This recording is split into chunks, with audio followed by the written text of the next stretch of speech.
शुक्लांबरधरं विष्णुं शशिवर्णं चतुर्भुजं प्रसन्नवदनं ध्यायेत् सर्वविघ्नोपशान्तये। आपदामपहर्तारं दातारं सर्वसम्पदां लोकाभिरामं श्रीरामं भूयो भूयो नमाम्यहम्। चेद्यति बलो रामो लक्ष्मणश्च महाबलः राजा जयति सुग्रीवो राघवेणाविपालितं दासोऽहं कौसलेन्द्रस्य रामस्याक्लिष्टकर्मणः हनुमान् शत्रुसैन्यानां निहन्ता मरुतात्मजा न रावणसहस्रं मे युद्धे प्रतिबलं भवेत् शिलाभिस्तु प्रहर्तः पादपैश्च सहस्रशः अर्धयित्वा पुरीं लङ्काम् अभिवाज्यतमैथिलीं समृद्धार्धो गमिष्यामि च तां सप्ररक्षसाम्। कूजन्तं राम रामेति मधुरं मधुराक्षरम् आरुह्य कविताः शाखा वन्दे वाल्मीकिकोकिलम्। वागर्धाविव संतृप्तौ वागर्धप्रतिपत्तये जगतः पितरौ वन्दे पार्वती परमेश्वरौ। स्मृतिपुराणानाम् आलयं करुणालयं नमामि भगवत्पादशङ्करं लोकशङ्करं। गुरुर्ब्रह्मा गुरुर्विष्णुः गुरुदेवो महेश्वरः गुरुसाक्षात् परब्रह्मा तस्मै श्री गुरवे नमः। భగవద్బంధువులందరికీ సాదర స్వాగతం. రామాయణం అనేటువంటి మహాకావ్యములో సుందరకాండ అనేటువంటి అతి సుందరమైనటువంటి సర్గలో కొద్ది కొద్దిగా ఆ సౌందర్యాన్ని ఆస్వాదిస్తూ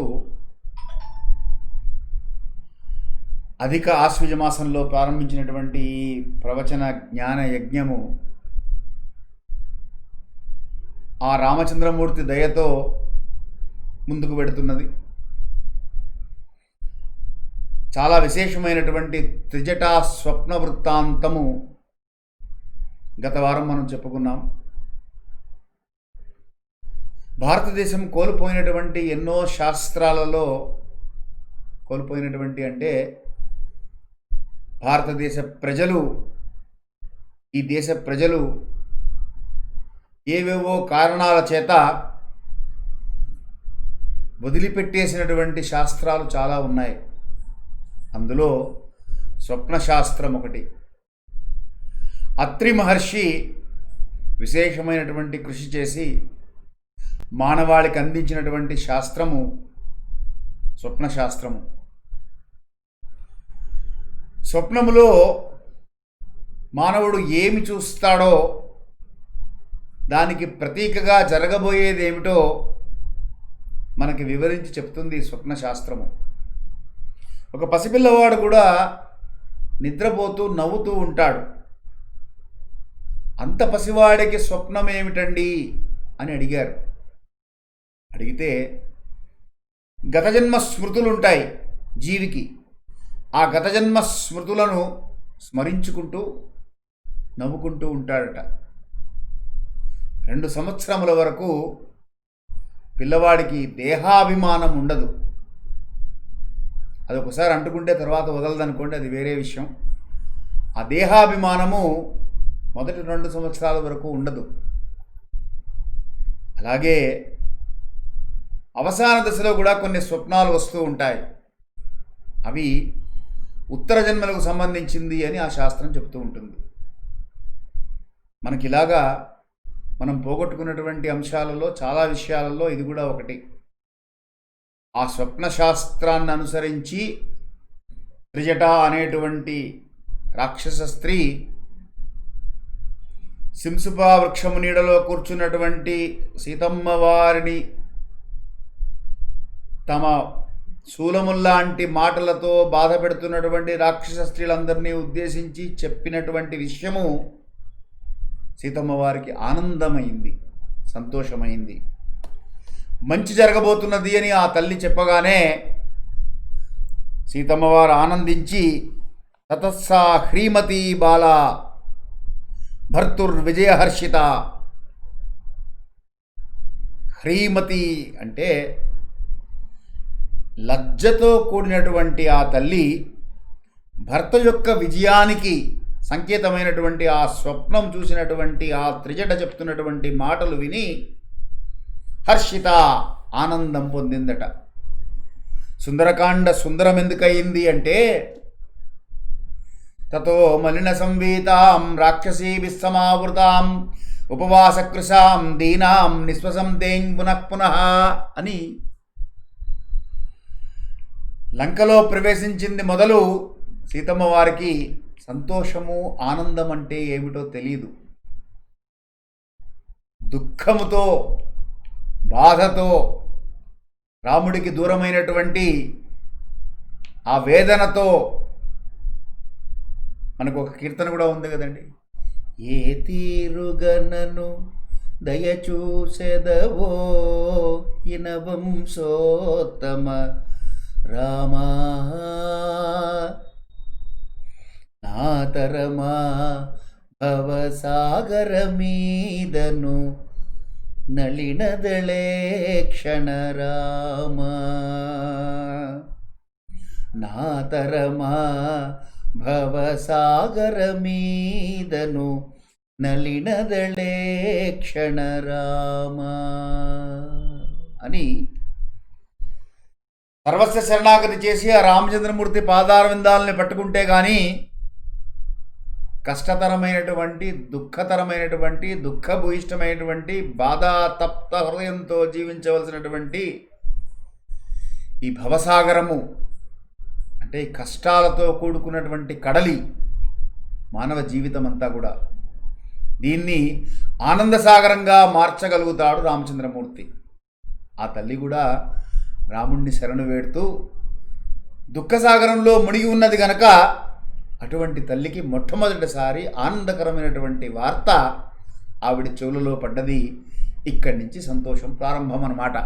అందువల్ల సుందరే సుందరో రామ సుందరే సుందరీ కథ సుందరే సుందరీ కావ్యం సుందరే సుందరీ సీత. ఇలాగా ఇందులో సౌందర్యం ఎక్కడున్నది అనేటువంటిది మనకి కథాంశంలో కనబడుతూ ఉంటుంది, వాల్మీకి యొక్క రచనా వైశిష్యంలో కనబడుతూ ఉంటుంది.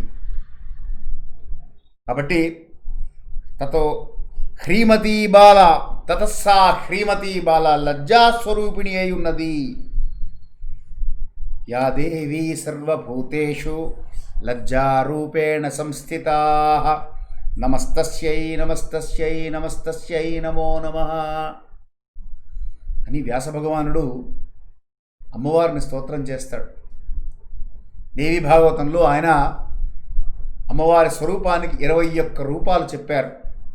అందులో లజ్జారూపం కూడా ఆ తల్లిదే. కాబట్టి ఆ లజ్జారూపిణి అయి ఉన్నది అంటున్నారు ఇక్కడ మహర్షి వాల్మీకి. తతస్సా హ్రీమతీ బాల భర్తుర్విజయ హర్షిత. ఎందుకు లజ్జ అంటే భర్తకు విజయం సాధించి సీతమ్మ వారిని తీసుకొని ఇక్కడి నుంచి లంక నుంచి అయోధ్య వైపు విమానం వెళ్ళిపోతున్నట్లుగా నేను కలగన్నాను అని త్రిజట చెప్పింది కనుక ఆ ఆలోచన మాత్రం చేతే ఆ తల్లికి ఆనందం కలిగింది, హర్షం కలిగింది. లజ్జా స్వరూపిణిగా ఆ తల్లి ఉన్నది అని మహర్షి వాల్మీకి మనకు చెప్తున్నారు. అప్పటిదాకా రాక్షసరాజైనటువంటి రావణుడు పలికినటువంటి కఠోర వచనాలు, ఆ తర్వాత శూలముల్లాంటి మాటలు, సూటిపోటి మాటలు రాక్షస స్త్రీలందరూ పలికినవి కూడా విన్నాం మనం. ఆ మాటలన్నీ విని తన భర్త తన దగ్గర లేనందుకు ఆర్తురాలై దీనురాలై దుఃఖముతో బాధతో రామనామ స్మరణ మాత్రము చేస్తూ ఉన్నటువంటి ఆ తల్లికి ఒక్కసారి ఒక సంతోషపు తెర అలా మనస్సులో కదలాడింది. ఆ తల్లి ఆనందించింది. అని ఆవిడ అనుకుంటున్నదట సీతమ్మవారు, రావణుడు ఇప్పుడే కఠోరమైనటువంటి మాటలతో నన్ను బాధించి వెళ్ళాడు. సత్యం వతేదం ప్రవసంతి లోకే నా కాల మృత్యుర్భవతీతి సంతః యత్రాహమేవం పరిభర్త్సమానా జీవామి కించిత్ క్షణమప్యపుణ్య. ఈ రాక్షస మూకలు నన్ను ఈ విధంగా భయపెడుతున్నారు. రావణుడు వచ్చి భయపెట్టి వెళ్ళాడు. ఈ రాక్షస మూకలు భయపెడుతున్నారు. అయితే లోకంలో ఎప్పుడు ఎవరికి కూడా ఇచ్ఛా మరణము లభించదు కదా, ఈ దుఃఖం అనుభవించవలసిందే. ఈ దుఃఖము మరణంతో కానీ పోయేటట్లుగా కనబడటం లేనంత బాధగా ఉన్నది, కానీ ఇచ్ఛామరణం లభించదు కదా. సుఖాద్విహీనం బహుదుఃఖపూర్ణం. సుఖమనే మాటకే నోచుకోలేదు ఆ తల్లి. 10 నెలలుగా రావణ మందిరంలో ఉండి దుఃఖం అనుభవిస్తూనే ఉన్నది. వనవాసానికి బయలుదేరినప్పుడు సుమంత్రుడు తిరిగి వచ్చిన తర్వాత దశరథ మహారాజు కౌసల్య అడుగుతారు, రాముడు ఎలా ఉన్నాడు అని ముందు అడగలేదు, ఆ కోడలు సీత ఎలా ఉన్నది అని అడిగారు. అడిగితే రాముణ్ణి చూసుకుంటూ సీత ఆడుకుంటున్నది, ఏమాత్రము దుఃఖం లేదు అని సుమంత్రుడు చెప్తాడు. ఆ తల్లి వనవాసం చేస్తున్నప్పటికీ కూడా 13 సంవత్సరాల కాలము ఏమాత్రము దుఃఖం అనుభవించకుండా ఆనందంతోనే గడిపింది. అంటే మహారాణి, జనక మహారాజు కూతురు, దశరథ మహారాజు కోడలు, రామచంద్రమూర్తి పట్టపురాణి, అంతఃపురంలో సర్వభోగాలు అనుభవించేటువంటి స్త్రీమూర్తి అడవిలో ఎలా సంతోషంగా ఉన్నదండి అంటే రామాయణం మనకి నేర్పుతుంది, ఇష్టపడిన చోట కష్టం ఉండదు, ఇష్టము లేని చోట కష్టం ఉంటుంది అని. కాబట్టి ఇష్ట కష్టాలు పరిస్థితులలో లేవు, మన చుట్టూ ఉన్నటువంటి వస్తువుల యందు ఉండవు, మనస్సులో ఉంటుంది. ఇష్టము కానీ కష్టము కానీ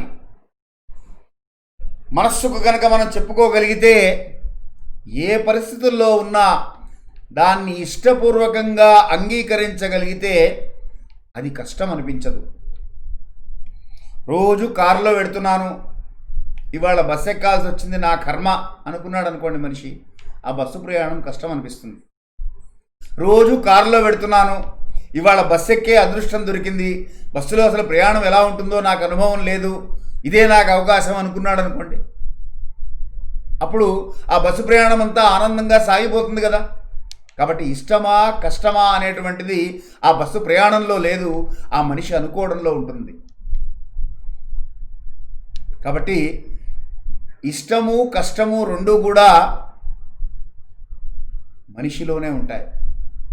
తనకు తాను చెప్పుకోగలగాలి, ఇది ఇష్టము ఇది కష్టము అని. రెండు తనే చెప్పుకుంటాడు, ఇది కష్టం వచ్చింది అంటాడు, ఆ కష్టం అవతల వాళ్ళకి కష్టం అనిపించదు, తనకు తాను అనిపిస్తూ ఉంటుంది. అబ్బో ఎంత కష్టం వచ్చిందో నాకు అంటాడు, అటువంటి కష్టం నేను కూడా పడ్డానయ్యా, అది పెద్ద కష్టం కాదంటాడు అవతల ఆయన. కాబట్టి మనస్సుకు నచ్చ చెప్పుకోవడంలోనే మన ఏవ మనుష్యాణం కారణం బంధమోక్షణం. ఈ మనస్సే బంధించి వేస్తుందయ్యా మిమ్మల్ని. అమ్మవారు సీతను చూసి, రామాయణం చూసి నేర్చుకోవాల్సిన విషయం ఏమిటంటే, దీనోవా రాజ్యహీనోవా యోమే భర్త సమే గురువు చెప్పింది ఆ తల్లి కొద్ది ముందే మనకి. కాబట్టి ఐశ్వర్యము, భోగము, సుఖము, ఆనందము, సంతోషము ఇవన్నీ కూడా మనస్సునందే నిలబెట్టుకోగలగాలి అని రామాయణం మనకు చెప్తున్నది. ఆ తల్లి అనుకుంటున్నదట, మహర్షి వాల్మీకి చేసేటువంటి ఏ రచన అయినా, ఏ శ్లోకమైనా ఆయనకి బ్రహ్మగారు ఇచ్చినటువంటి వరంతో ఆచమానం చేసి కూర్చుంటే రామాయణం నీవు రచిస్తావు. ఊరికే రామాయణం కథగా రాయడం కాకుండా అందులో ఉన్నటువంటి పాత్రల యొక్క మనస్సుల్లో ఉన్నటువంటి భావనలు ఎటువంటివో కూడా నీకు స్ఫురిస్తాయి అని బ్రహ్మగారు వరమిచ్చినందువల్ల మహర్షి వాల్మీకి అలాగే రాసేశారు. కాబట్టి సీతమ్మ వారి ఇప్పుడు మనస్సులో ఆవిడ మనస్థితి ఎలా ఉన్నది? నైవాస్తి దోషం మమ నూనమత్ర వద్యాహమస్య ప్రియదర్శనస్య. నా దోషం ఏమీ లేకపోయినప్పటికీ కూడా నాయందు మోహావేశుడైనటువంటి దుష్టరావణుడు 2 మాసాల్లో నన్ను సంహరిస్తాను అని చెప్పి వెళ్ళాడు కదా, నా దోషం ఏమీ లేదు, కానీ 2 మాసాలు గడిపిస్తున్నాను, లేకపోతే నేను ప్రాతకాల పలహారంలో మా వాళ్ళు వడ్డిస్తారని చెప్పేసి వెళ్ళాడు. రాక్షస స్వభావం కలిగినటువంటి వాడు, క్రూరుడు, దుష్టుడు, దుర్మార్గుడు, అన్నంత పని చేస్తాడు.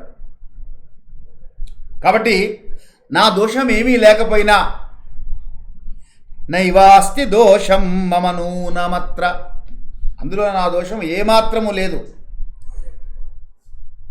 వద్యాహమస్య, నన్ను చంపివేస్తాడు. భావం నచాస్యాహమనుప్రదాతుం అలం ద్విజో మంత్రమివాద్విజాయ, నా దోషము లేకుండానే నన్ను వధిస్తానంటున్నాడు. జగన్నాథుడైనటువంటి శ్రీరామచంద్రుడికి ఈ 2 నెలల గడువు గురించి తెలియదు కదా. కాబట్టి ఈ రావణుడు శస్త్రచికిత్స కోసం గర్భస్థ ప్రాణిని ఎలా అయితే ఛేదిస్తాడో వైద్యుడు, దుర్మార్గుడు గర్భస్థ ప్రాణిని ఎలా అయితే చంపివేస్తాడో, ఈ రావణుడు నన్ను కూడా అలా చేయబోతున్నాడు. బద్ధస్య వధ్యస్య తథా నిశాంతే రాజాపరాధా దివతస్కరస్య. కాబట్టి 2 మాసాల గడువు త్వరలోనే ముగియనున్నది. ఉరిశిక్ష పడ్డ దొంగకి ఆ తెల్లవారుజామునే ఎలా అయితే ఉరిశిక్ష వేస్తారో అలా ఈ రాక్షస స్త్రీలంతా నన్ను సంహరించబోతున్నారు అని ఆ తల్లి అనుకుంటున్నది. నూనం సకాలో మృగరూపధారి మామల్పభాగ్యాం లులుభే తదానీం యత్రార్యపుత్రం విససర్జమూఢా రామానుజం లక్ష్మణపూర్వజం చ. ఏం శ్లోకం అండి!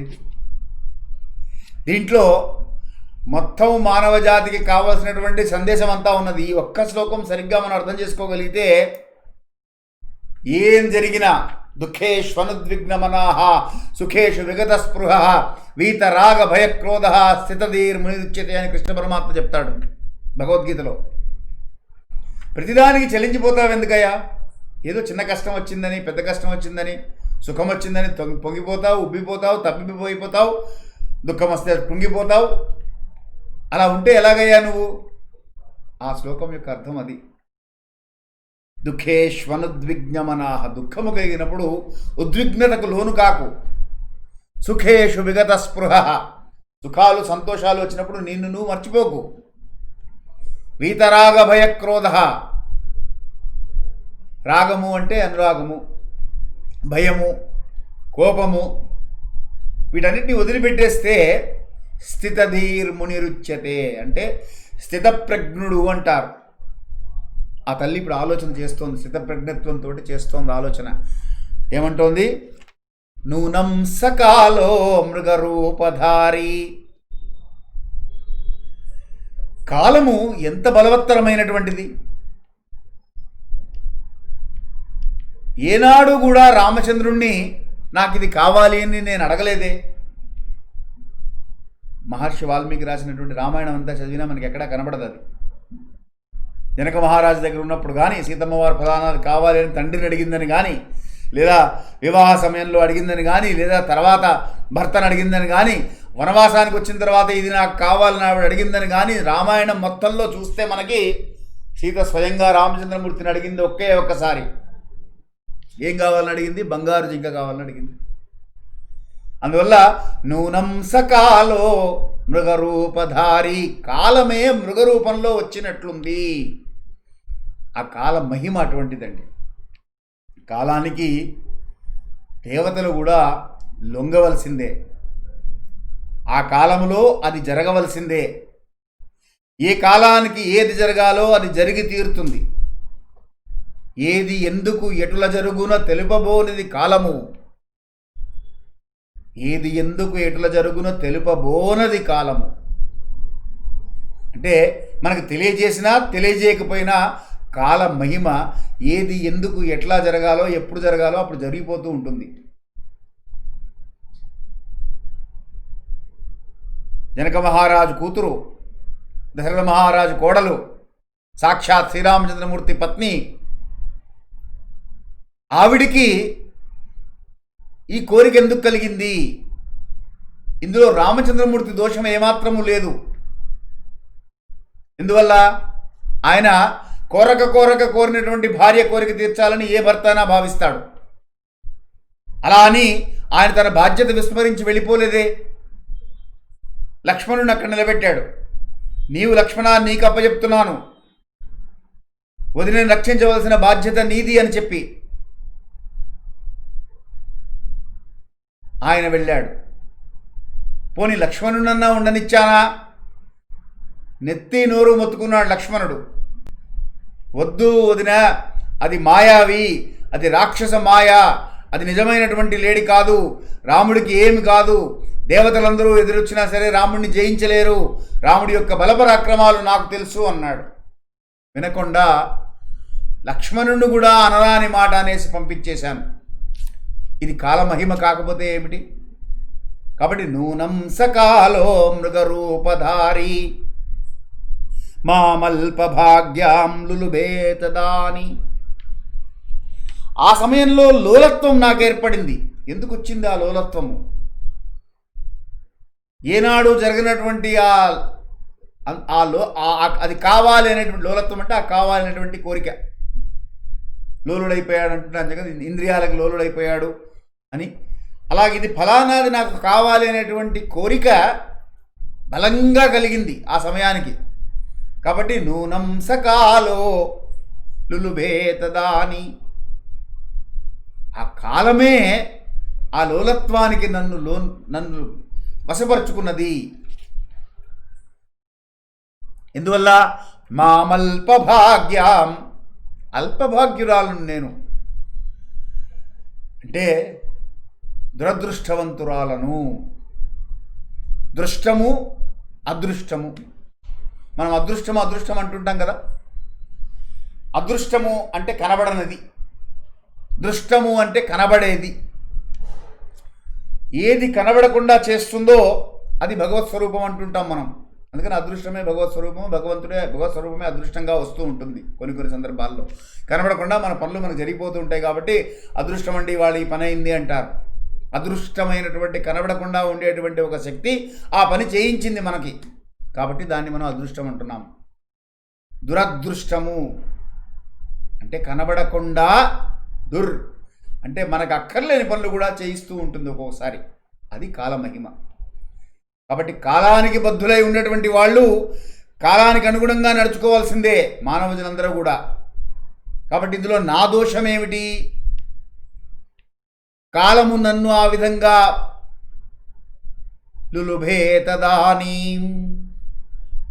లోలత్వానికి గురి చేసింది. రాముడిని అనరాని మాట, రాముడిని పంపించేశాను, లక్ష్మణుడు అనరాని మాట అన్నాను.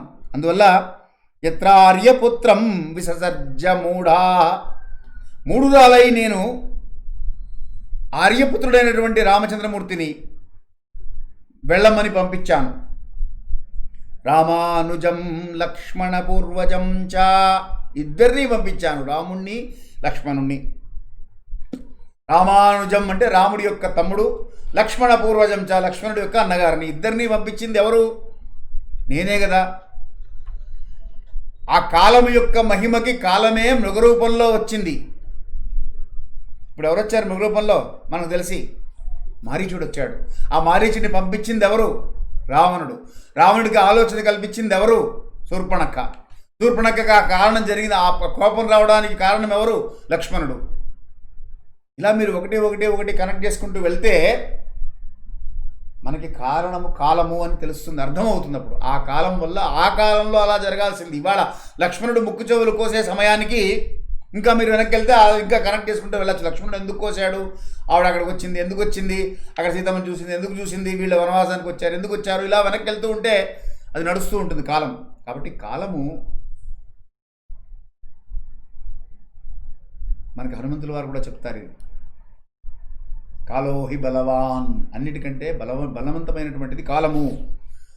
దురతిక్రమ, కాలో హి దురతిక్రమ, కాలాన్ని అతిక్రమించడం ఎవరి వల్ల సాధ్యం కానటువంటి పని.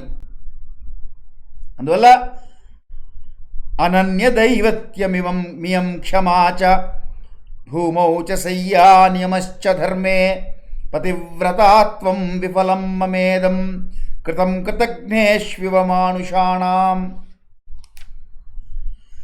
రామచంద్రమూర్తిని అనన్య దైవత్వమివం మియం క్షమాచ,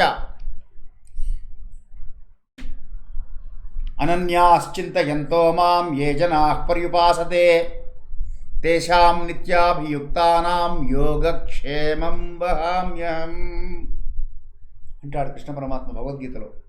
భగవంతుడి యొక్క బాధ్యత అయిపోతుంది. ఎవరైతే వేరే చింతన లేకుండా సర్వస్వ శరణాగతి చేసి ఆ భగవంతుడి పాదాలు పట్టుకొని ఉంటారో, ఎవరన్నా మానవ ప్రయత్నం చేస్తున్నంతసేపటండి భగవంతుడు సరే చేస్తున్నాడు కదా చేయని సాధించుకుంటాడేమో అని వదిలేస్తారట. ఒక పిల్లవాడు పైకెక్కుదామని ప్రయత్నం చేస్తున్నాడు, 2 ఏళ్ల పిల్లవాడు చూస్తూ ఉంటాడు తండ్రి అక్కడి నుంచి నిలబడి, ఎక్కుతాడేమో వాడంతటి వాడు ఎక్కని ఎక్కని ఎక్కని అని. ఇక వాడు ప్రయత్నం చేసి చేసి చేసి వాడి వల్ల కాక తండ్రి వైపు చూసి ఏడుస్తూ ఇలా చేతులు ఎత్తాడు అనుకోండి, వెళ్ళి తండ్రి ఎత్తి కూర్చోబెడతాడు దాని మీద. అలాగే భగవంతుడు కూడా సర్వస్వ శరణాగతి చేసినంత వరకు, చేయనంత వరకు, మన ప్రయత్నం మనం చేస్తున్నంత వరకు నీ ప్రయత్నం నువ్వు చెయ్యి అంటారు. షడ్భి పురుష ప్రయత్నేన సప్తభిర్ దైవచింతనం. ఈ 2 కలిసినప్పుడు కార్యసాధన జరుగుతుంది. కాబట్టి సీతమ్మ వారు ఇక్కడ సర్వస్వ శరణాగతి చేసేసింది. అన్యదా శరణం నాస్తి త్వమేవ శరణం మమ తస్మాత్ కారుణ్య భావేన రక్ష రక్ష జనార్దన రామచంద్ర. ఏ భగవంతుని మనం పూజ చేస్తుంటే ఆ దైవం యొక్క నామం చెప్పుకుంటూ ఉంటాం. అనన్యాశ్చింత ఎంతో మాం అన్నా ఇదే అర్థం. కాబట్టి సీతమ్మ వారు చెప్తున్నది ఇక్కడ అనన్య దైవత్వమియం క్షమాచ. నీవు కనబడతావేమో అనేటువంటి ఆశతో రామ ఈ రాక్షస మూకంతా కూడా ఎన్ని బాధలు పెడుతున్నా, ఎన్ని కష్టాలు పెడుతున్నా ఓర్పుతో సహిస్తూ ఆ బాధలన్నీ భరిస్తూ ఉన్నాను. భూమౌ చ శయ్యా నియమశ్చ ధర్మే, భూమి మీద పడుకుంటున్నాను, నియమంగా ధర్మాన్ని ఆచరిస్తున్నాను. పతివ్రతాత్వం విఫలం మమేదం కృతం కృతజ్ఞేష్వ మానుషాణం. కృతజ్ఞులకు చేసినటువంటి సహాయంలాగా అయిపోతున్నదా నా ధర్మానుష్ఠానమంతా కూడా. మనిషికి కష్టం వచ్చినప్పుడు మొట్టమొదలు ఎవరిని నిందిస్తాడంటే భగవంతుడిని నిందిస్తాడండి. ఆయన కనబడ్డు కదా, కనబడేవాడైతే వెంటనే సమాధానం చెప్తాడు. నేను ఎందుకు చేశాను, నా వల్ల ఏమైంది, నేను కాదు కారణం, నువ్వే చేసుకున్నావు, నీ వల్లే జరిగిందని సమాధానం చెప్తాడు. సమాధానం చెప్పకుండా ఎవరేది చెప్పినా తీసుకునేటువంటి వాడు భగవంతుడు కనుక నా కష్టానికి కారణం ఆయనే అంటారు. అలాగే సీతమ్మ వారు కూడా ఇప్పుడు ఆ స్థితిలో ఉంది. మానసిక స్థితి మనం అర్థం చేసుకోవాలి. అమ్మవారు ఉన్నటువంటి మానసిక స్థితి ఎటువంటిది? 10 నెలలుగా నా అన్నవాడెవరూ కనబడకుండా, నా అన్నవారి మాట వినబడకుండా,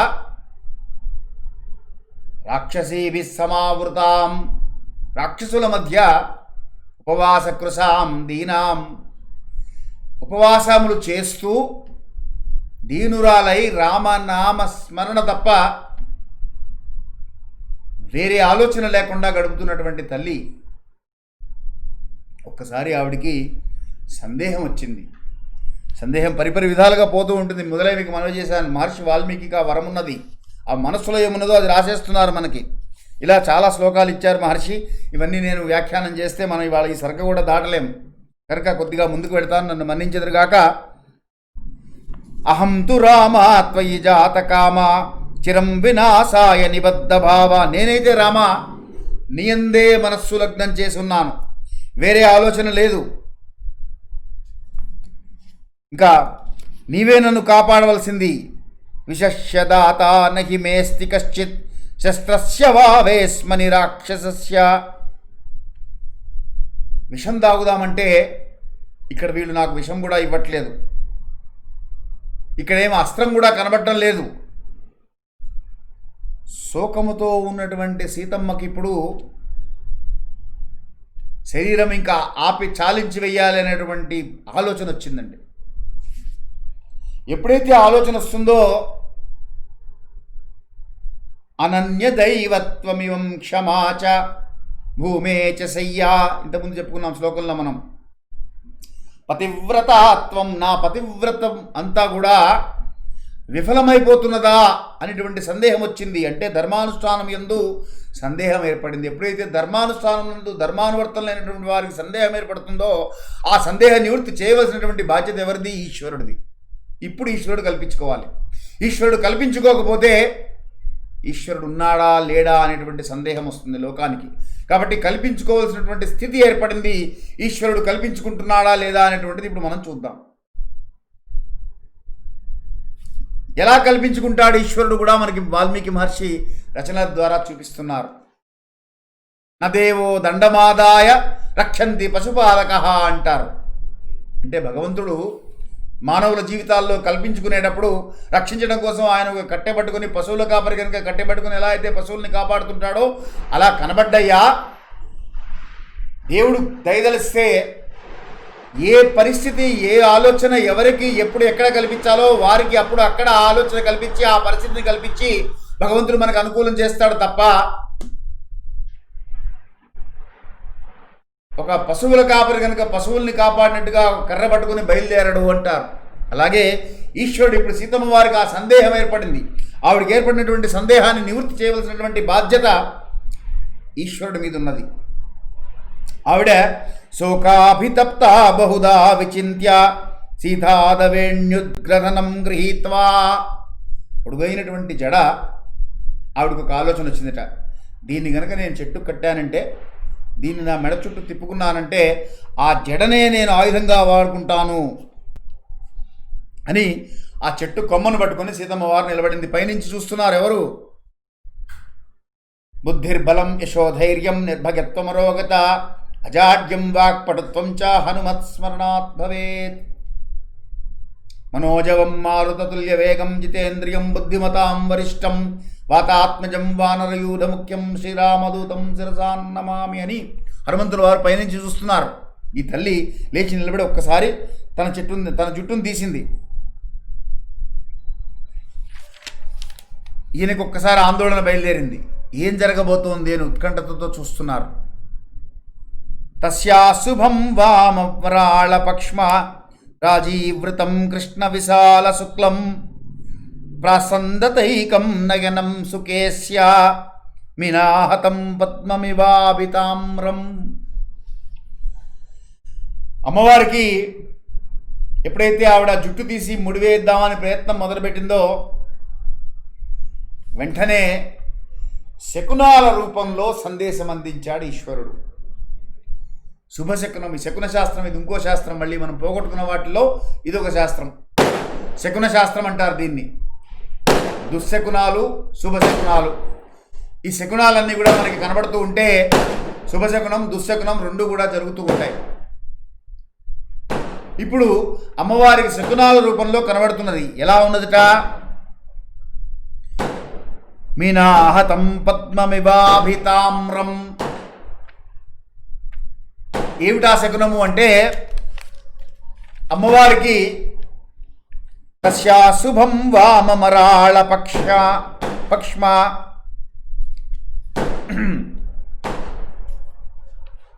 ఆవిడ యొక్క వామం అంటే ఎడమ కన్ను, ప్రాసందతైకం నయనం సుకేస్య, చక్కగా వంకర తిరిగిన రెప్పలు వెంట్రుకలతో మనోహరంగా ఉన్నటువంటి ఆ తల్లి కావ్యం కదండి మహర్షి. అందుకని అవి కూడా రాయాల్సిందే, వర్ణించవలసిందే ఆయన. అందుకని అవన్నీ కూడా వర్ణిస్తున్నారు ఆయన. ఆ వర్ణన చేస్తూ దాంట్లో భాగంగా ఇది చెప్పుకొచ్చారు. మీనాహతం పద్మమివాభితామ్రం. ఇది ఉపమానం అంటే మహర్షి వాల్మీకి వేసే ఉపమానాలు ఎలా ఉంటాయంటే, కవులందరికీ కూడా చాలా కాలం వరకు అవి ఆదర్శంగా మిగిలిపోయినాయి, కలకాలంగా, చిరకాలంగా. ఆవిడ కన్ను ఎలా ఆదిరిందో మహర్షి వాల్మీకి ఉపమానం వేసి చెప్తున్నారు మనకి. మీనాహతం పద్మమివాభితామ్రం. పొలంలోట ఒక పద్మం ఉన్నది, పద్మం పువ్వు, కలువ పువ్వు. దానికి కింద లోపల నీటిలో మీనాహతం ఒక చేప ఇలా ఇలా ఇలా కదులుతూ వెళుతూ ఆ కింద పద్మం పైన అనుకోండి, ఇది పైన ఉన్నటువంటి పద్మాన్ని కింద చేప కనుక ఆ తామర తూడుని కనుక తగిలితే ఈ పైన ఉన్నటువంటి పువ్వు ఎలా కదులుతుందో, మీనాహతం పద్మమివాభితామ్రం, తామర తూడు అలా కదులుతున్నదట. అలా కదిలినట్టుగా సీతమ్మ వారి ఎడమ కన్ను అదిరింది అన్నారు. శకునము శుభశకునాలకి సూచన అది. కాబట్టి అలాగే ఆవిడికి వామ భుజం అదిరింది. ఎడమ భాగం అంతా కూడా అదిరితే స్త్రీకి శుభశకునము. పురుషుడికి కుడి భాగం అదరాలి, స్త్రీకి ఎడమ భాగం అదరాలి. ఎడమ భాగం అదిరితే స్త్రీకి అది శుభశకునం. వెంటనే సానీత శోకావ్యపనీత తంద్రీ శాంతజ్వరా హర్ష వివృద్ధ సత్వా. శకున శాస్త్రం తెలిసినటువంటి స్త్రీ కనుక శుభశకునాలు వస్తున్నాయి ఏమిటి, ఇది నాకు మనస్తాపాన్ని తొలగించి ఆందోళన తొలగించేటువంటిది ఏదో రాబోతున్నది, నాకు మంచి జరగబోతున్నది అనేటువంటి ఆలోచన ఆ తల్లి మనసులో కదిలిందట. ఇక్కడ పైనుంచి మన స్వామి గమనిస్తున్నారు, ఈ తల్లిని చూస్తున్నారు. త్రిజటా స్వప్న వృత్తాంతం అంతా విన్నారు. రావణుడు వచ్చి బెదిరించడం విన్నారు. ఆ తర్వాత రాక్షస స్త్రీలందరూ మాట్లాడడం విన్నారు. ఆ తల్లి సమాధానం ఇవ్వడం విన్నారు. త్రిజటా స్వప్న వృత్తాంతం అంతా కూడా స్వామి విన్నారు. విని యాం కపీనాం సహస్రాణి సబహూన్య యుతాని చ దిక్షు సర్వాసు మార్గంతే శయమాసాదిదామయ. ఈ తల్లి కోసమే కదా, ఈ సీతాదేవి జాడ తెలుసుకుంట కరకే కదా కోట్ల కొరది వానర సైన్యమంతా అన్ని వైపులా వెళ్ళారు. చారేణుతు సుయుక్తేన శత్రోశక్తిమవేక్షత గూఢేన చరతా తావత్ అవేక్షతమిదమ్మయ. నాతో సహా కోట్ల మంది వానరులు అన్ని వైపులకే వెళ్ళారు. 100 యోజన సముద్రము దాటి వచ్చింది ఈ తల్లి కోసమే కదా. వచ్చిన వాడిని శత్రువు యొక్క గొప్పతనం ఎటువంటిది అన్ని విషయాలన్నీ కూడా తెలుసుకున్నాను కదా. రాక్షసాణం విశేషశ్చ పురీచేయమవేక్షత రాక్షసాధిపతేరస్య ప్రభావో రావణస్య చ. రావణుడి గొప్పతనం ఎటువంటిది, రాక్షసపురం ఎటువంటిది, ఇక్కడ ఉన్నటువంటి విశేషాలు ఎటువంటివి, ఇవన్నీ కూడా నేను తెలుసుకున్నాను ఈ తల్లి వల్లే కదా. ఇక్కడికి వచ్చి చూస్తే ఈవిడేమో మనస్సులో వ్యాకులత చెంది ఉన్నది. ఈ పరిస్థితుల్లో ఇప్పుడు ఈవిడితో నేను ఎలా మాట్లాడాలి అని స్వామి ఆలోచిస్తున్నారు. బుద్ధిమతాం వరిష్ఠ కదండి. బుద్ధిమంతుడు ఆలోచన లేకుండా ఏ పని చేయడు, ఆలోచించి పని చేస్తాడు. బుద్ధిమంతుడికి బుద్ధి తక్కువ ఉన్నవాడికి తేడా ఏంటంటే పని చేసేసి తర్వాత ఆలోచిస్తాడు. బుద్ధిహీనుడు దాని ఫలితం వచ్చిన దాన్ని బట్టి ఒక్కోసారి అదృష్టం బాగుంటే మంచి ఫలితం వస్తుంది, బాగానే ఉంది కదా అనుకుంటాడు. ఒక్కోసారి అది లేకపోతే అయ్యో ఇలా చేశాను కాబట్టి ఇలా జరిగింది అనుకుంటాడు. కానీ బుద్ధి కలిగినటువంటి వాడు ముందే ఆలోచించి పనిచేస్తాడు. మహర్షి వాల్మీకి ఆ విషయం చెప్పారా? ఇక్కడ చెప్పరు. రామాయణం చదివితే మనకు అర్థం కావాల్సినటువంటి విషయాలు ఇవి. హనుమంతుల వారు ఇప్పుడు ఆలోచిస్తున్నారు అని మాత్రమే చెప్తారు ఆయన. ఇప్పుడు ఏమిటి కార్యం, తర్వాత చేయవలసినటువంటి కార్యం ఏమిటని ఆయన ఆలోచిస్తున్నారు. ఏ విధంగా ఆలోచిస్తున్నారు, ఎటువైపు ఆయన ఆలోచనలు పోతున్నాయి, మనసు ఎలా జరుగుతోంది, అందులో వచ్చినటువంటి ఆలోచనలు ఏమిటి, అవన్నీ కూడా ఆయనకు మనకు రాసిస్తున్నారు మహర్షి వాల్మీకి మనకి. కాబట్టి స్వామి ఆలోచిస్తున్నారు. ఇప్పుడు రామశ్చ యది పృచ్ఛేన్మాం కిమ్మాం సీతాబ్రవీద్వచ కిమహం తం ప్రతిబ్రూయాం అసంభాష్య సుమధ్యమాం. నేను ఇక్కడ దాకా వచ్చి ఇప్పుడు ఈ తల్లితో నేను మాట్లాడకుండా వెళ్ళిపోతే, సీతను చూశాను అని వెళ్ళి చెప్తే దానివల్ల ప్రయోజనం ఏమున్నది? రాముడు నన్ను అడిగాడు అనుకో, సీతమ్మ వారి సీత ఏం చెప్పింది నా గురించి అని అడిగితే నేను ఏం సమాధానం చెప్పాలి? అంతరం త్వహమాసాద్య రాక్షసీనామివా స్థితః శనైరాస్వైష్యామి సంతాప బహుళామియాం. అందువల్ల నేను ఇక్కడే ఇంకొంచెం సేపు ఎదురు చూస్తాను. ఏమాత్రం రాక్షసులంతా ఏమరపాటుగా ఉన్నప్పుడు ఈవిడితోటి మాట్లాడతాను. కానీ ఈవిడ పరిస్థితి చూస్తుంటే ఆందోళన చెందుతున్నట్లుగా ఉంది. ఏమన్నా అఘాయిత్యం చేస్తే కాబట్టి వెంటనే నేను ఆపగలగాలి. అలా అని నేను దిగి వెంటనే మాట్లాడడం మొదలు పెడితే నా యొక్క కదలికలు ఈ రాక్షసులు గమనిస్తారు. వీరందరూ నా మీద యుద్ధానికి వస్తారు, నన్ను చంపడానికి చేయొచ్చు. యుద్ధంలో ఏదన్నా జయాపజయాలు ఒకవైపు ఉండొచ్చు, ఉండకపోవచ్చు, మనం నిర్ణయించలేం. నాకేదన్నా ప్రమాదం జరిగితే నా కొరకు ఎదురు చూస్తున్నటువంటి అక్కడ ఉన్నటువంటి వానర సైన్యము, ఆ తర్వాత కిష్కింధలో ఉన్నటువంటి సుగ్రీవాదులు, రామ లక్ష్మణులు ఇత్యాదులు అందరూ కూడా వార్త తెలియక, విషయం తెలియక సీతమ్మ వారిని చూసిన తర్వాత నేను వెనక్కి వెళ్ళి చెప్పకపోతే వారికి తెలియదు కాబట్టి వారు ఎదురు చూస్తూనే ఉంటారు. కాబట్టి ఇప్పుడు నేను దిగి వీరితో యుద్ధం చేయడం సమంజసం కాదు. కాబట్టి నేను కనబడకుండా ఇక్కడే దాక్కొని ఇక్కడి నుంచే చూస్తూ ఈ తల్లితో ఇప్పుడు నేను ఎలా మాట్లాడాలి? సంస్కృతం నవవ్యాకరణ పండితుడు హనుమంతుల వారు. కాబట్టి సంస్కృతంలో మాట్లాడతాను అనుకున్నారు ఆయన ముందు. సంస్కృతంలో మాట్లాడతాను అంటే మళ్ళీ వెంటనే ఆయనకు ఆలోచన వచ్చింది, నేను సంస్కృతంలో మాట్లాడితే వానరుడికి సంస్కృతం ఎలా వచ్చింది? ఇది రాక్షస మాయ అనుకుంటుందేమో అమ్మవారు. కాబట్టి ఆ భాష నేను ఒక పండితుడిలాగా మాట్లాడకూడదు. నేనే రావణుని అనుకుని ఆ తల్లి భయపడే ప్రమాదం ఉన్నది.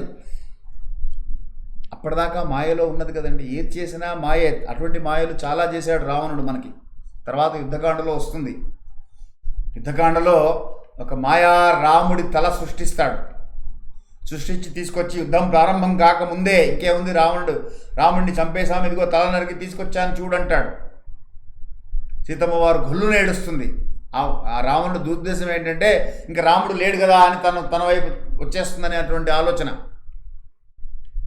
కానీ భగవంతుడు అనేటువంటి వాడు ఒకడు ఉన్నాడు కదా, ఈశ్వరుడు అనేటువంటి వాడు ధర్మాన్ని కాపాడుతూ ఉంటాడని చెప్పుకున్నాం కదా.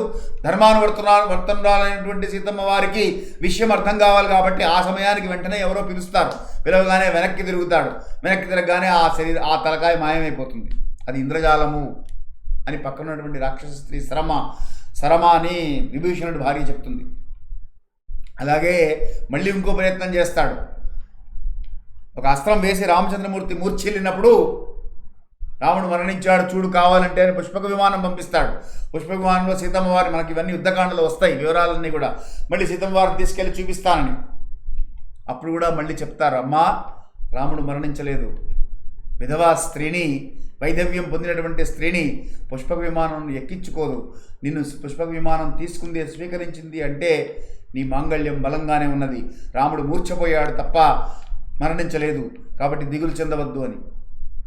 అటువంటి మాయలన్నీ చేసినటువంటి వాడు కాబట్టి మాయారూపంలో ఒక లేడీని సృష్టించి ఆ లేడీ ద్వారా తనను బలవంతంగా తీసుకొచ్చేశాడు. కాబట్టి ఇప్పుడు వానరుని సృష్టించాడు అనుకుంటుంది ఆ తల్లి. హనుమంతుల వారు ఆలోచిస్తున్నారు ఇవన్నీ. కాబట్టి ఇప్పుడు వానరుని సృష్టించి వానరుడు వచ్చాడు అనుకోవచ్చు, నాతో ఆవిడ మాట్లాడకపోవచ్చు. అలా అని ఇప్పుడు నేను ఉన్నపళంగా దిగి ఆవిడతోటి ఇంత సమయం ఉందా అండి? అక్కడ నేను విశ్లేషణ చేస్తున్న సమయం లేదు. ఇదంతా మనసులో నడుస్తున్నటువంటి ఆలోచనలు, స్వామి మనసులో పెడుతున్నటువంటి ఆలోచనలు.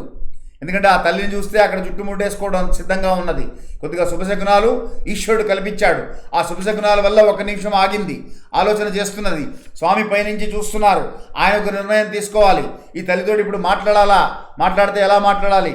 వీరందరూ రాక్షస స్త్రీలందరూ చుట్టూరా ఉన్నారు. వీరంతా నా మీద వచ్చి పడతారు. వీరితో యుద్ధం చేయాలి. నేను గెలవచ్చు, వారు గెలవచ్చు. వారు ఓడిపోయి వెళ్ళిపోయి రావణుడికి చెప్పచ్చు. చెప్తే రావణుడు అస్త్రశస్త్రాలతో అందరినీ పంపిస్తాడు.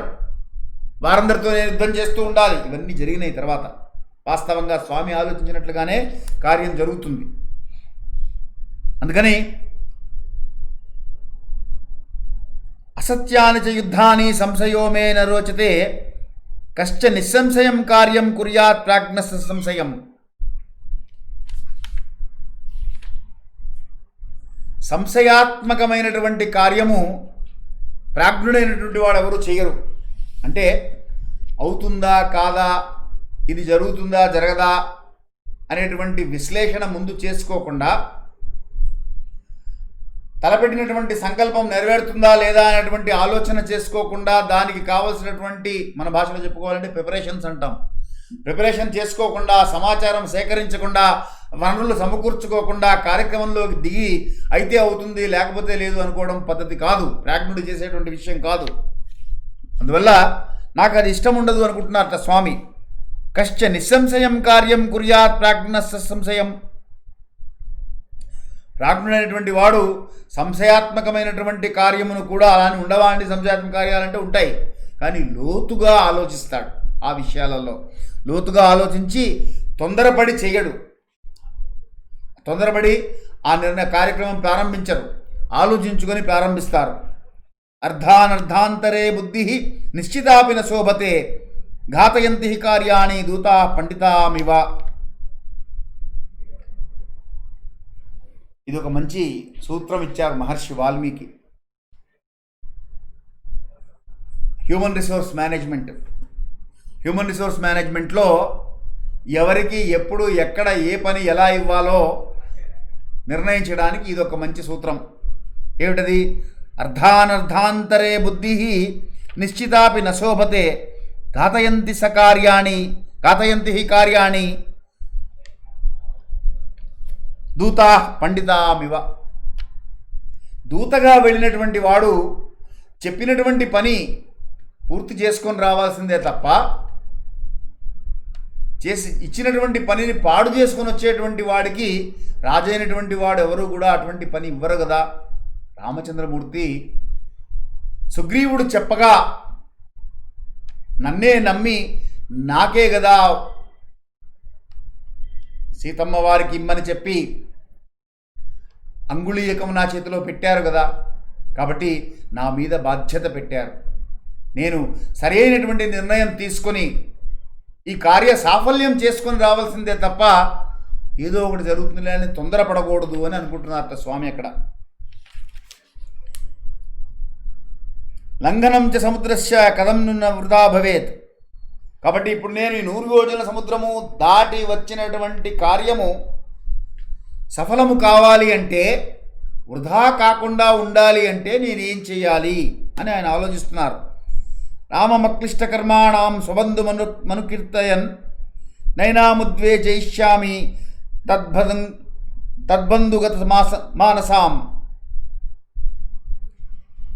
రామచంద్రమూర్తి నా స్వామి అయినటువంటి రాముడు ఎట్టి క్లిష్టకార్యమైనా సరే ఆయన అవలీలగా చేసేస్తారు. ఆయన అటువంటి ఆయన నాకు స్వామి, నాకు ప్రభువు. ఇప్పుడు ఈవిడ్ని చూస్తే మనస్సు రాముడి యందే లగ్నమై ఉన్నది. రామం అక్లిష్టకర్మాణం స్వబంధుమని కీర్తయన్. కాబట్టి నైనాముద్వే జయిష్యామి తద్బంధుగత మానసాం. మనస్సులో రాముడి గురించే ఆలోచన చేస్తూ ఉన్నది కాబట్టి, రామనామమే చెబుతున్నది కాబట్టి రాముడి నామము తీసుకుంటేనే నేను నా పని సాఫల్యమవుతుంది అని స్వామి అనుకున్నారట. ఆలోచించి సీతమ్మ వారికి వినబడేటట్లుగా, సీతాదేవి మాత్రమే వినేటట్లుగా, ఇవాళ ఈ ఎపిసోడ్ వినేవాళ్ళంతా అదృష్టవంతులు. సుందరకాండలో రామాయణం స్వయం హనుమంతుల వారు చెప్పినటువంటి రామాయణ గాథ వినబోతున్నారు ఇప్పుడు మీరు అని. అక్కడి నుంచి రాజా దశరథో నామ రథకుంజర వాజివాన్ పుణ్యశీలో మహాకీర్తి ఇక్ష్వాకూణాం మహాశయ రాజర్షీణాం గుణశ్రేష్ఠ తపసా చర్షిభిస్సమః చక్రవర్తి కులే జాతః పురందర సమోబలే తస్య పుత్ర ప్రియో జ్యేష్ఠః తారాధిపని భావనః రామో నామ విశేషజ్ఞ శ్రేష్ఠ సర్వాధనుష్మతాం. రాజా దశరథో నామ, దశరథుడు అనేటువంటి ఒక రాజు ఉన్నాడు. రథకుంజర వాజవాన్, ఆయన చాలా గొప్ప గొప్ప రథాలు, అశ్వములు, గుర్రాములు, ఇటువంటివన్నీ కూడా, ఏనుగులు, ఇవన్నీ కూడా బలములు కలిగినటువంటి వాడు, అంటే అటువంటి దళాలు కలిగినటువంటి వాడని అర్థం. పుణ్యశీలో మహాకీర్తి ఇక్ష్వాకూణాం మహాశయ, ఆయన మహాత్ముడు, పుణ్యవంతుడు, కీర్తివంతుడు, ఇక్ష్వాకు వంశంలో మహాప్రభువు ఆయన. రాజర్షీణాం గుణశ్రేష్ఠ తపసా చర్షిభిస్సమ అని దశరథ మహారాజు యొక్క వైభవంతో ప్రారంభం చేశారు హనుమంతుల వారు. చేసి తస్య పుత్రో ప్రియా జ్యేష్ఠ తారాధిప నిభానన రామో నామ విశేషజ్ఞ శ్రేష్ఠ సర్వధనుష్మతాం. ఆయన యొక్క పుత్రుడైనటువంటి రామచంద్రమూర్తి తారాధిప నిభానన, చంద్రుడు వంటి ముఖము కలిగినటువంటి వాడు, ధనుర్ధారులో అగ్రేసరుడు అయినటువంటి ఆయన రక్షిత స్వస్యధర్మస్య స్వజనస్య చ రక్షిత జీవలోకస్య ధర్మస్య చ పరంతప. ఆయన స్వధర్మాన్ని పాటిస్తూ ఆశ్రితులకు కల్పవృక్షం వంటివాడు. స్వజనస్య రక్షిత జీవలోకస్య అందరినీ కూడా కాపాడుతూ ఉంటాడు. తస్య సత్యాభిసందస్య వృద్ధస్య వచనాత్ పితుః. ఆయన సత్యవంతుడు అయి ఉన్నటువంటి వాడై ఉండి తండ్రి ఆజ్ఞను అనుసరించి సభార్య సహచ భ్రాత వీర ప్రవ్రోజితావనం, తన భార్యతో తన తమ్ముడితో వనవాసానికి బయలుదేరాడు. తేన తత్ర మహారణ్యే మృగాయాం పరిధావత రాక్షసా నిహతాసూరా బహవః కామరూపిణి. అక్కడ ఈ వనవాసంలో పెక్కుమంది రాక్షసులందరినీ ఆయన సంహారం చేశారు. జనస్థానవదం శ్రుత్వా హతౌచకరదూషణౌ తతస్య మహర్ష ప్రకృత జానకీ రావణేనుతు వంచయిత్వా వనే రామం మృగడూపేణ మాయయా. దండకారణ్యంలో కరదూషణాలు అనేటువంటి రాక్షసులను సంహారం చేసిన తర్వాత మాయా వేషముతో రావణుడు అనేటువంటి వాడు ఆయన భార్య అయినటువంటి ఆవిడ్ని, జానకి అనేటువంటి ఆవిడ్ని హరించుకుపోయాడు. సమార్గమాణస్తాం దేవీం రామసీతామనందితాం ఆససాదవనే మిత్రం సుగ్రీవం నామ వానరం. సాధ్వి అయినటువంటి ఆ సీతమ్మ వారిని వెతుకుతున్నటువంటి రామచంద్రుడు సుగ్రీవుడు అనే పేరు కలిగినటువంటి వానరుణ్ణి మిత్రుడుగా పొందాడు. తతస్య వాలినాం హత్వా రామః పరపురం జయ ప్రేచ్ఛత్ కపిరాజ్యం తత్ సుగ్రీవాయ మహాబలః. ఆ తర్వాత రాముడు వాలిని సంహరించి సుగ్రీవుడికి రాజ్యం పట్టాభిషేకం చేశాడు. సుగ్రీవేణాపి నందిష్ట హరయః కామరూపిణ దిక్షు సర్వాసుతాం దేవీం విచిన్వంతి సహస్రశః. వేల కొలది సైన్యం ఉన్నటువంటి సుగ్రీవుడు తన వానర సైన్యాన్ని అంతటినీ కూడా అన్ని దిక్కుల వైపు ఆ సీతమ్మ వారి జాడ తెలుసుకోమని పంపడం జరిగింది.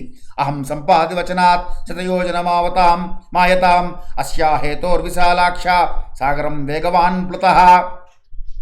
సంపాతి సూచన మేరకు 100 యోజనల సముద్రము దాటి నేను ఇక్కడికి వచ్చాను. యథారూపం యథావర్ణం యథా లక్ష్మీం చ నిశ్చితాం అశ్రోసం రాఘవస్యాహం శయ్యమాసాజితామయా. ఆ తల్లి యొక్క రూపము, రామచంద్రమూర్తి వర్ణించినటువంటి రూపం ఎలా వర్ణించారో అవన్నీ కూడా నేను మనసులో ముద్రించుకొని ఉన్నటువంటి వాడినై ఆ లక్షణాలతో చూస్తున్నాను. విరరామైవ ముక్తాస్య వాచం వానరపుంగవ జానకీ చాపి తతృష్వా పరం విస్మయమాగత. అటువంటి స్త్రీ కోసం నేను వెతుకుతున్నాను అని హనుమంతుల వారు అక్కడ ఆపారట. ఆపగానే సీతాదేవి మహర్షి వాల్మీకి ఏం రాస్తారండి ఇవన్నీ చదివితే అండి గబగబా ఇలా చదువుకుంటూ వెళ్ళిపోతే వినడానికి బాగానే ఉంటుంది. అని ఒక్క నిమిషం ఆలోచిస్తే అండి శబ్ద ప్రత్యక్ష ప్రసారం అంటారు చూసారా, ఒక్కొక్క శబ్దము ఒక్కొక్క పదము అక్కడ జరిగినటువంటి విషయము మీకు ఎలా ఉన్నదో కళ్ళకు కట్టినట్టు చూపిస్తూ ఉంటుంది. నాకు సమయం లేక నేను అంత విశ్లేషణ చేయడం లేదు. అని రామాయణం చదివితే ఉండేటువంటి ఆనందము, రామచంద్రమూర్తి దర్శనం కలుగుతుంది, మనస్సు పులకిస్తుంది, రోమాలు నిక్కబొడుచుకుంటాయి. అలా రాశారు మహర్షి వాల్మీకి రచన. ఆయన అంటారు తతస్సా వక్రకేశాంత సుకేశీ కేశసంవృతం ఉన్నమ్య వదనం భీరు సింసుపా వృక్షమైక్షత. ఆ తల్లిట కేశ సంపద కలిగినటువంటి ఆ తల్లి అంటే బాగా జుట్టున్నటువంటి ఆ ముఖంతో పరం విస్మయమాగత. ఎవరు ఈ రామ కథ చెప్తున్నారు, నా కథ ఎవరు చెప్తున్నారు అని ఆశ్చర్యంతో ఇలా తలకాయ ఎత్తి చూసిందట ఆ తల్లి. పైకి తలకాయ ఎత్తి చూస్తే కనబడింది ఏమిటి అంటే ఆయన చెప్తున్నారు ఉన్మయ్య వదనం బీరు సింసుపా వృక్షమైక్షత తతస్సా కేశాంత సుకేశీ కేశసంవృతాం జానకీ చాపి తత్రుత్వా పరం విస్మయమాగత. ఆశ్చర్యంతో ఆవిడ అలా చూస్తే పైనుంచి చూస్తున్నారు కదా స్వామికి ఆ తల్లి కేశములు ముఖము మాత్రము కనబడ్డాయి అంటున్నారు. అంటే దేవీ దర్శనమైంది భక్తుడికి.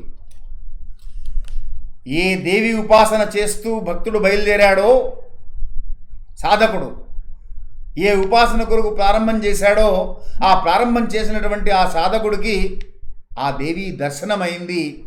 దాంతో ఆనందపరవశుడైనటువంటి హనుమంతుల వారు తర్వాత ఏం జరిగింది అనేటువంటి విషయం మనం వచ్చే వారం తెలుసుకుందాం. అప్పటి వరకు ధర్మస్య విజయోస్తు అధర్మస్య నాశోస్తు ప్రాణినాం సద్భావనాస్తు గవాం సంరక్షణాస్తు విశ్వస్య కళ్యాణమస్తు. స్వస్తి.